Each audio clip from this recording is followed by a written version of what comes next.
যারা বুকের তাজা রক্ত পানি করে আমাদের দেশে ডলার পাঠায়, রেমিটেন্স পাঠায়, এবং যেই ডলার দিয়ে আমরা চলি, আমাদের দেশ চলে, দেশনেত্রী বেগম খালেদা জিয়া প্রবাসী কল্যাণ মন্ত্রণালয় সৃষ্টি করে আমাদের সেই রেমিটেন্স যোদ্ধাদেরকে উনি সম্মান দিয়েছেন।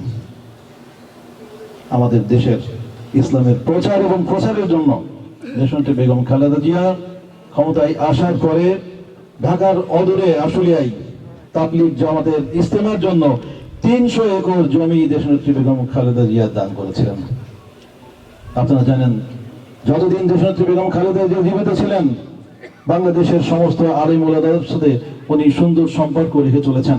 যারই কারণে, যারই ফলশ্রুতিতে দেশনেত্রী বেগম খালেদা জিয়া যখন অসুস্থ ছিলেন, হাসপাতালের বেডে মৃত্যুর সাথে পাঞ্জা লড়ছিলেন, এদেশের 3.5 লক্ষ মসজিদের প্রতিটা নামাজের ওয়াক্তে দেশনেত্রী বেগম খালেদা জিয়ার জন্য সকল মসজিদে একসাথে দোয়া হয়েছে, সবাই দোয়া করেছেন। শুধু বাংলাদেশের জাতীয়তাবাদী দল এবং এর অঙ্গ সংগঠন নয়, সারা বাংলাদেশের মানুষ, সারা পৃথিবীর মানুষ ওনার জন্য দোয়া করেছেন, ওনার এই ভালো কাজগুলোর জন্য। আমরা এই কুষ্টিয়া এলাকার মানুষ, আমরা জানি সারা বাংলাদেশে আমাদের পরিচিত একটা সন্ত্রাসী জনপদ হিসেবে, কিন্তু দেশনেত্রী বেগম খালেদা জিয়া র্যাব গঠনের মাধ্যমে শুধু এই কুষ্টিয়া না, সারা বাংলাদেশের আইন শৃঙ্খলা উনি প্রতিষ্ঠিত করেছিলেন, যার কারণে কিন্তু আমরা এই শুধু কুষ্টিয়া না, সারা বাংলাদেশের মানুষ নিরাপদে আমরা জীবনযাপন করতে পারছি। আপনারা এক সময় শুনেছিলেন যে সারা বাংলাদেশের বিভিন্ন অফিস আদালতে যে দুর্নীতিতে ছেয়ে গেছে, এই দুর্নীতি থেকে এই দেশকে রক্ষা করতে, মুক্ত করতে উনি দুর্নীতি দমন কমিশন সৃষ্টি করেছেন, দুদক সৃষ্টি করেছেন, যার ফলে এখন কিন্তু প্রকাশ্যে কেউ ওইভাবে আর দুর্নীতি করার সুযোগ পায় না, শুধুমাত্র এই দুদকের কারণে। আমরা জানি আমাদের দেশের অর্ধেকের বেশি নারী, এই নারীদেরকে যদি আমরা প্রকৃত শিক্ষায় শিক্ষিত করতে না পারি, তাহলে আমরা খুব বেশি দূরে এগিয়ে যেতে পারবো না। তাই দেশনেত্রী বেগম খালেদা জিয়া মেয়েদের শিক্ষাকে ক্লাস 12 পর্যন্ত, দ্বাদশ শ্রেণী পর্যন্ত অবৈতনিক করেছিলেন, এবং এরই ফলে আপনারা বিভিন্ন স্কুল কলেজে দেখতে পান, যখনই এসএসসি ইন্টারমিডিয়েটের রেজাল্ট হয়, মেয়েরা বেশি প্লাস পায়, তাদের পাশের হার বেশি থাকে ছেলেদের তুলনায়। এটা দেশনেত্রী বেগম খালেদা জিয়ার অবদান। আমরা জানি মেয়েদেরকে বিভিন্ন সময় অ্যাসিড নিক্ষেপ করা হতো, নির্যাতন নিপীড়ন করা হতো।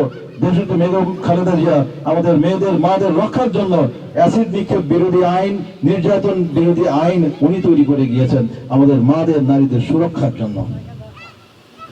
আপনারা জানেন বিগত সরকার কিছু অবকাঠামো উন্নয়ন কথা বলে সারা পৃথিবীতে ঢোল বাজিয়েছে, তারা পদ্মা ব্রিজ করে মনে হয় সারা বিশ্ব জয় করেছে, কিন্তু আমাদের আরো বড় একটা নদী ছিল যে যমুনা। দেশনেত্রী বেগম খালেদা জিয়া এখন থেকে 35 বছর আগে যমুনা ব্রিজ তৈরি করেছেন অনেক কম পয়সায়, মাত্র 3700 কোটি টাকায়।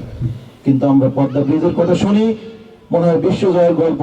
এই পদ্মা ব্রিজ করা হয়েছে 10 গুণ বেশি, অর্থাৎ 33,000 কোটি টাকা দিয়ে উনি পদ্মা ব্রিজ করেছেন। কিন্তু দেশনেত্রী বেগম খালেদা জিয়া এখন থেকে 35 বছর আগে যমুনা ব্রিজ করেছিলেন 3700 কোটি টাকা মাত্রে, কিন্তু সেই গল্প কিন্তু কেউ বলে না। উনি নিজেও কিন্তু কোনোদিন এত ঢাক ঢোল পিটান নাই, কারণ দেশনেত্রী বেগম খালেদা জিয়া নীরবে নিভৃতে দেশের জন্য, মানুষের জন্য, জনগণের জন্য কাজ করেছেন। কোনোদিন এরকম ঢোল পিটাতে উনি পছন্দ করেন নাই।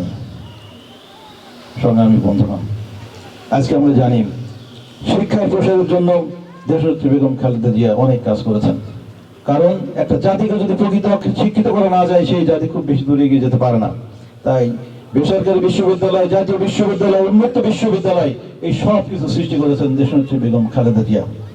আমাদের দেশের সমুদ্র রক্ষার জন্য, তটরেখা রক্ষার জন্য কোস্ট গার্ড দেশনেত্রী বেগম খালেদা জিয়া তৈরি করেছিলেন।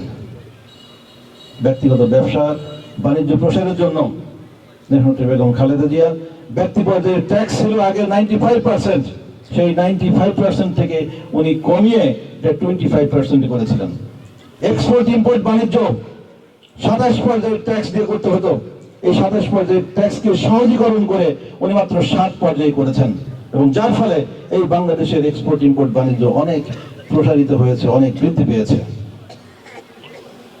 বন্ধুগণ, আজকে আমরা এই কথাগুলো বলছি শুধুমাত্র দেশনেত্রী বেগম খালেদা জিয়ার আত্মার মাগফিরাত কামনায়। কারণ আমরা জানি, আমরা যদি কোনো ব্যক্তির ভালো কাজগুলো স্মরণ করি, আমরা যদি কোনো ব্যক্তির ভালো কাজ আল্লাহ রাব্বুল আলামিনের দরবারে আমরা যদি ভালো কাজের ওসিলায় আমরা দোয়া প্রার্থনা করি, তাহলে আল্লাহ রাব্বুল আলামিন অবশ্যই সেটা কবুল করবেন।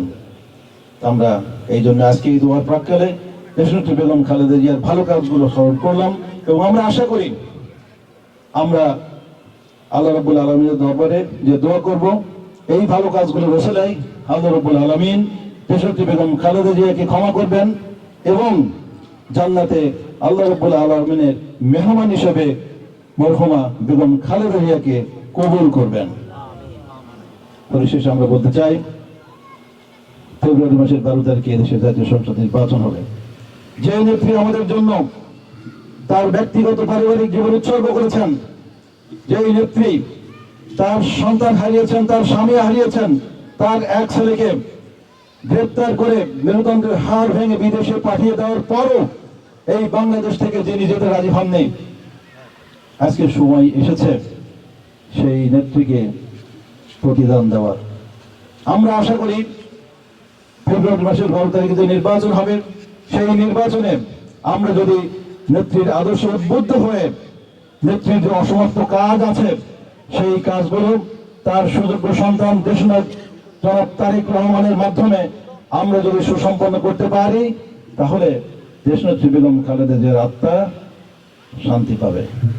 তাই আমি আপনাদেরকে বলতে চাই, ফেব্রুয়ারি মাসের 12 তারিখে যে নির্বাচন হবে, সেই নির্বাচনে আমরা সবাই মিলে ধানের শীষে ভোট দিয়ে দেশনেত্রী বেগম খালেদা জিয়ার সম্পূর্ণ কাজগুলো সম্পূর্ণ করার আমরা একটা ব্যবস্থা করে দেব এবং এই আশাবাদ ব্যক্ত করে এবং পরিশেষে দেশনেত্রী বেগম খালেদা জিয়ার আবারও আত্মার মাগফিরাত করে আমার বক্তব্য শেষ করছি। সবাই ভালো থাকবেন। বাংলাদেশ জিন্দাবাদ, বাংলাদেশ জাতীয়তাবাদী দল জিন্দাবাদ।